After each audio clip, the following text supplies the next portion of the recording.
You just got your buzz on, like you're just feeling you got it. And then suddenly up comes this mother and her child. And the child, neither of them had a bath in 2 weeks. And they're hungry. And the child's listless. And you're like, man, I just got my buzz on, and it's a buzz kill. It just takes you down, and this is what you're saying. It's like, I'm back to life now. This is real life now. So that is something that just stuck out to me a lot. I was pretty young then, but I still remember it because that was something like we actually made a difference in someone's life. Yeah, totally. Okay, some people will come here, have never committed a crime, but will come here and will commit a crime. Okay, so it's not complete bullshit. Some will. What I meant by bullshit is like, not everyone that wants to come in can come in. Exactly. Somewhere you got to say no. And so where do you say no? My mentor back 40 years ago told me, Sam, you don't always have to have an answer. Sometimes it's enough just to pose the question.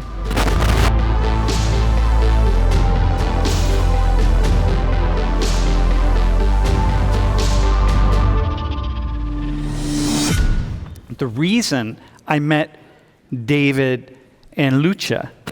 Y David y Lucha me dijeron que, oye, sí sería bien para si ellos hablar con ustedes.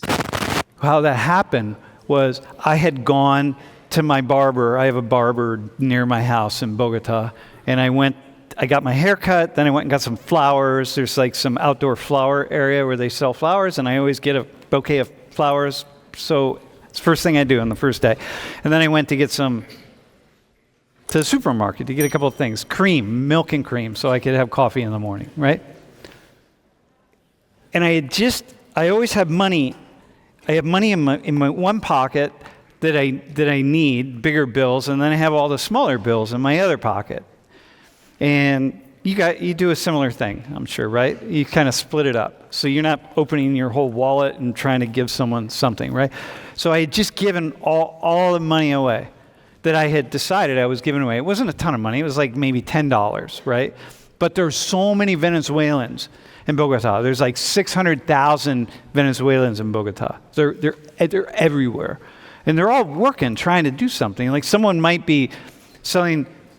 Like you see someone on the street, and they have a little piece of cloth laid out, and they have 5 baseball caps, and they're selling. That's it, man. That's what they got, and they're just trying to sell that to make a few little whatever they can make to eat for the day, right? Anyway, I'd given all my money away, and then I was walking back to my place, and this guy asked for money, and I'm like, oh, man, he asked for food, actually. And I'm like, nah, dude, I don't have any food. But I reached in my other pocket, and I pulled out my big wad of money, which was probably like $30 worth of money, right? And I started to give him something, and Lucha, the little girl, pushes my hand away. And she said, we don't want money. And I said, what? And she said, no, we need food. We need baby formula, she says. And I'm like, oh, damn. So then I put my money away, and I'm like, all right, hang on a second, man. So now we start talking. So then she says to me, she looks up at me like this, right? She's like, ¿De dónde eres? Where are you from? And I said, I'm from Gringolandia. And she said, ¿Quién es? ¿Cómo te llamas? And she's like, ¿Cómo te llamas? And she just puts on this intense energy, right? And I'm like, oh, que brava muchacha, okay. And then I tell her father, like, yo, she's a handful, and he's like, yeah. I said, okay, well, now let's talk. So then we started talking. And it was really clear that they literally wanted baby formula. They didn't want anything else. That's what they needed. So there was a place right behind them, right where we were standing. It's a pharmacy. And I said, okay, come on, let's go. They have it in here. So we went in, and she picks out the biggest box of baby formula, which is like $100. And I'm like, nah, mamacita. No, get the small box, man. Like, I'll get the small, which is like $50. So I get the 50, and I'm like, okay, and that was it. That was it, man. It was just like baby formula. It wasn't, and give us more and this and that and the other. It was just, our job today was to get baby formula and take it back for her 8-month-old sister. So we went in, I pulled my credit card out, and I buy baby formula. And then I say, okay, listen, now here's what you guys got to do. I need to introduce Lucha to my class. I just gotta meet you because you're just so special, right? And she's the kid. If she were my child, or if she were the child of any of us in here, she'd be going places, man. This kid, she'd be going places. Like, she'd be, holy, like, she was just so dynamic, you know. And she will go places, right? But I mean, she's going to do some really cool things in her life, but she would be at another level, okay? That's how we met her. So you've all had those kinds of experiences where somebody jumps out and you go like, all right, here you go. Do you have a memory of one, or do you have? I mean, this is like countless, honestly, because when you live there for like 18 years, this happens all the time. All the time. But yeah, like when there's someone like, you know, who looks like they really need it. Maybe it's like sometimes even children come up, right, as you were saying. So yeah, sometimes a child just looks like they really want it, or like a conversation strikes up, or something like that, and then, you know, you give something. It's just it's a special thing. Yeah, you feel like you've helped someone. Yeah. But there are also like the opposite scenarios where like, I mean, I was just thinking about what you were saying, and there are times where you feel bad as well when you're talking about a sweater and stuff like that. Like when you're out with the guys and like you're like having fun in the car, you're like blasting music, bass on max, just like you're doing going down College Avenue. Yeah, exactly. Yeah. Like people put their windows down, you know, like playing Drake or something, and then you're doing that. You're having fun with the guys, and then someone comes up. It's like you're like almost caught in the moment. You're like, you know, like damn, I feel bad. Yeah, right. Yeah. I forgot. Yeah. Like imagine your peak party moment with your friends here in State College. Your peak effing party moment. You just got your buzz on, you know, like you're just feeling you got it. And then suddenly up comes this mother and her child. And the child, neither of them had a bath in 2 weeks. And they're hungry. And the child's listless. And you're like, man, I just got my buzz on, and it's a buzz kill. It just takes you down, and this is what you're saying. It's like, I'm back to life now. This is real life now. And I thought I escaped this, but I didn't escape it. Teresa, did you have something you were going to add to it? Yeah, it was just like the example that you were asking for. So this was like years back when, so one of like the housemate that we had, her son was really good at studying, and he was going to drop out of school after 10th grade just because they didn't have enough money to fund his education. And so like she was telling all of this to my mom, and then we like decided to fund his 11th and 12th grade education. So that is something that just stuck out to me a lot. I was pretty young then, but I still remember it because that was something like, we actually made a difference in someone's life. Yeah, totally. No, this class has. We've had projects around the world where we raise money at the class, as a class, and we, you know, for the whole semester we raise money, and we put a couple people through college, you know, through high school and then college. Hey, go to the next slide. I want to go so here is, by the way, these are some photos of Venezuela, okay? So any place that's poor, it's never, there's always places in that country or in that spot that are not poor. The only place that I've ever been in my life where I can say, it's really hard to find a place that is really kind of upscale is in Haiti, where you can go to Pétionville, but it's even not. Anyway, but this is a mall in Caracas. This is a fairly recent photo. So it's not like you got 15 million people who are really struggling. You're going to go to the wealthy area. Go to the next slide. Here's this. Look at that. Look at that woman. Look at her shoes. Look at her pants. Look at her shirt. Look at that, or her jacket, her bag. She's at a high-end shopping trip, man. She's right in the middle of Caracas. She's going to leave that place, and you know what she's going to encounter when she leaves it, right? She's going to encounter lots of people asking for anything. Go to the next slide. Here's a high-end restaurant. That could be anywhere. That'd be perfectly fine here in State College. You know, you got a lot of Venezuelans that have money, and a lot of people with dual citizenship, and they're traveling back and forth to Miami and Caracas and Maracaibo and so on. Go to the next one.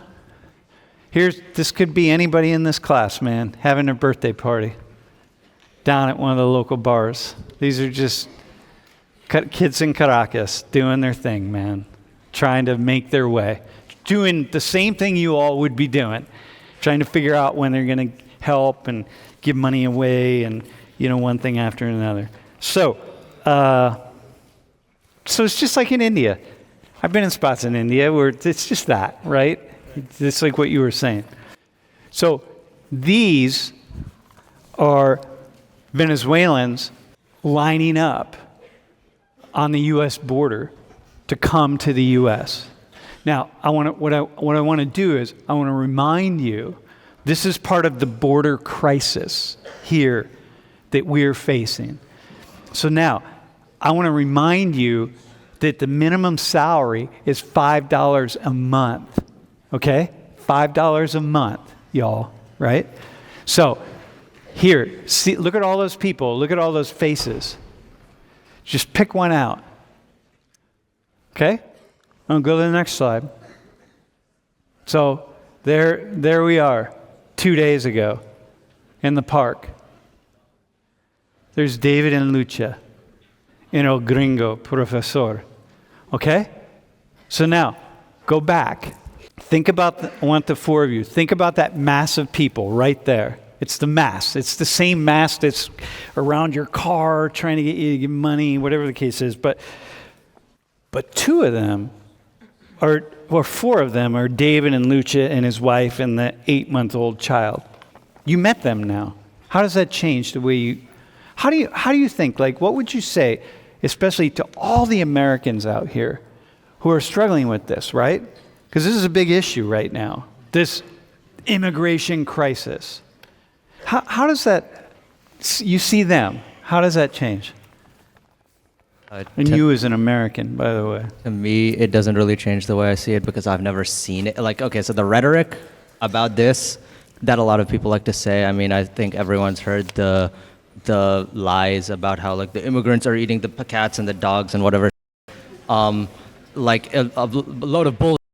And I think, like, that's kind of representative of this thing where people view immigrants as criminals, as people who aren't working, as bottom feeders, and people are, like, projecting those opinions onto the people coming into the border, and I think that's also a load of bullshit.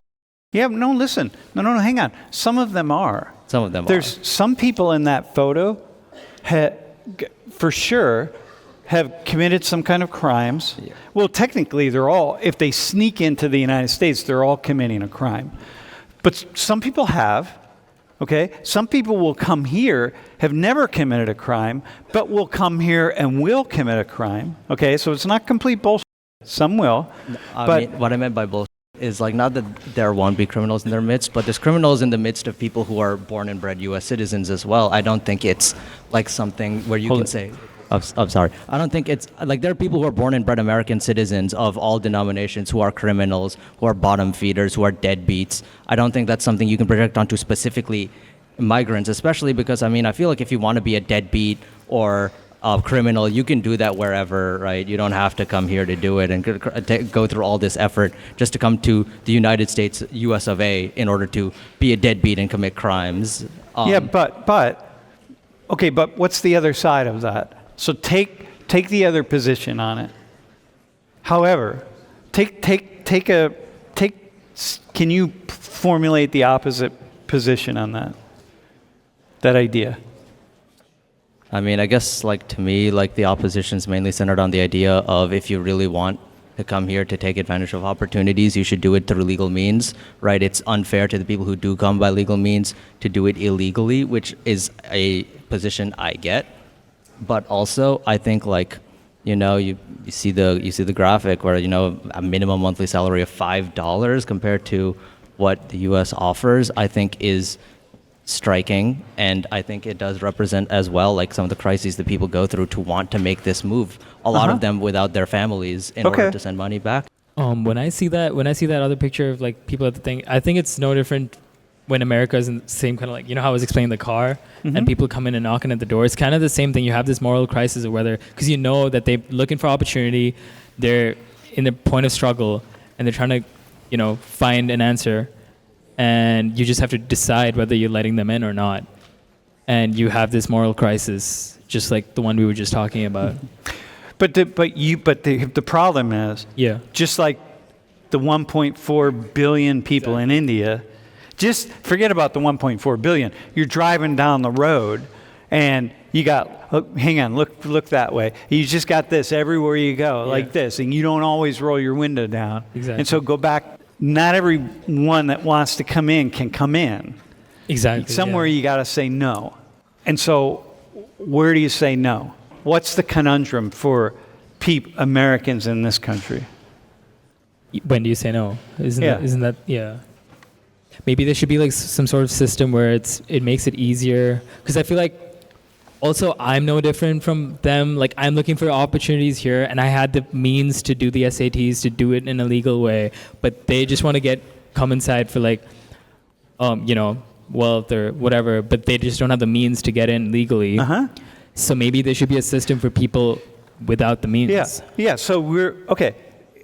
And there is, you can apply for a status, you can apply, and it might take you 20 years or 30 years. But you, in a way, we could say like, hey, you had the money, so you took a seat. This seat right here, there's an American out there, a U.S. citizen who doesn't have the means, okay, who we could have given the means to. You know, we could figure a way out to get them a scholarship, and they could be sitting right here. But instead, you, the foreigner, as we say in the southern part of the U.S. here, the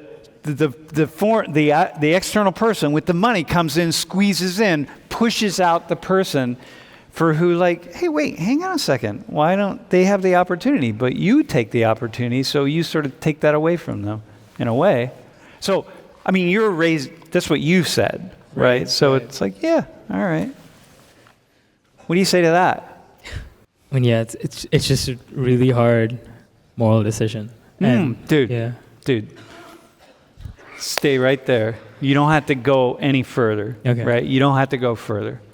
Like sometimes my mentor back 40 years ago told me, Sam, you don't always have to have an answer.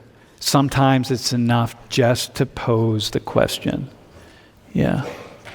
Tarishi, how about you when you think about David and Lucha in that photo? Is there anything, or there doesn't have to be, we're going to go in a different direction.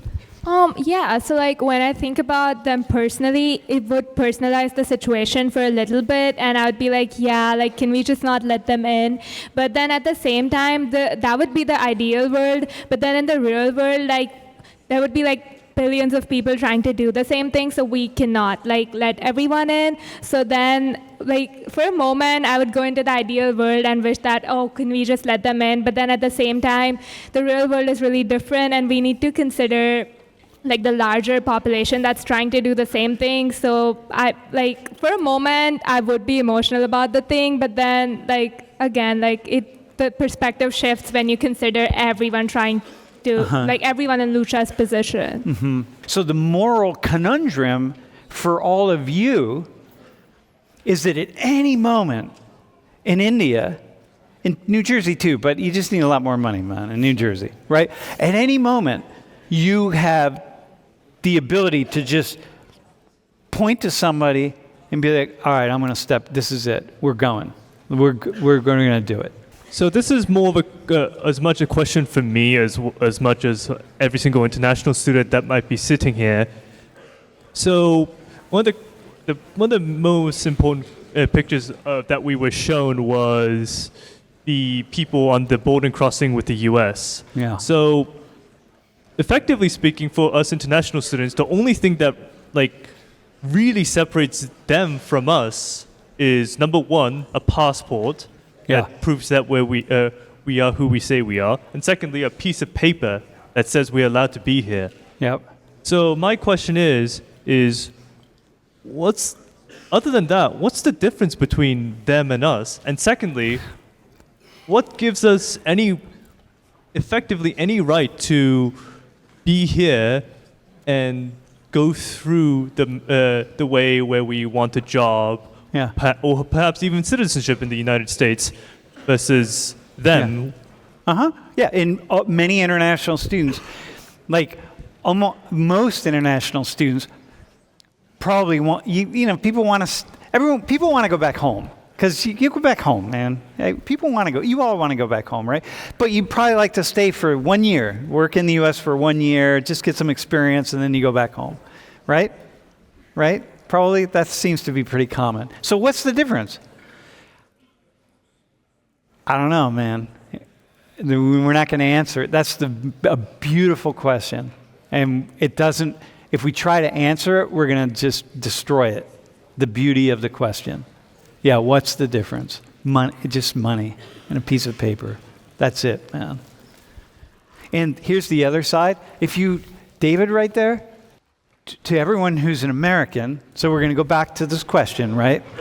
Nothing in the world would stop that guy from trying to make a better life for that little girl. Nothing. So if you go back to the slide of the people on the border, when I see that slide, that's what I see. And then, you know what I say after that? Is thank God I'm not the one that has to make these policies. Whether it's the Trump administration or the Biden one or the next administration, thank God I'm not the one that's got to make the policies. Look at the barbed wire, man. Look at the barbed wire. Look at that photo. Go back to Lucha. That's it. I see her and I see the barbed wire. I'm like, damn, man.